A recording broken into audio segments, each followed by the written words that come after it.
Já jsem dneska měl zkoušku, kterou jsem jednou neudělal, jsem poslal F-ko.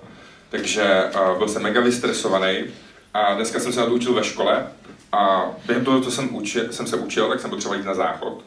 A tak jsem šel na záchod. A i v Brně to tak děláme, jo. Sedím na tom záchodě a jenom slyším, že někdo rozrazí dveře, vběhne tam extrémně moc a sedně si do té kabinky vedle mě a jako na tom záchodě, kde jsem, tak jsou jenom 2 kabinky. A extrémně, no to tam prostě pustí. Jo? No shame, slyším všechno. Dokážu si představit, jak to vypadá. Je to fakt šílený, je to šílený. Já si říkám, ty vole, jako kdo má takový balls prostě jako vtrhnout a tak to tady jako rozneřádit, jo? Jako, a tak já potom jsem šel ven, jako před ty záchody. A tam jsem se učil dál. A čekal jsem, až vyjde ten týpek, který to tak udělal. A když vyšel ten týpek, tak jsem zjistil, že to je ten profesor, u kterého píšu tu zkoušku.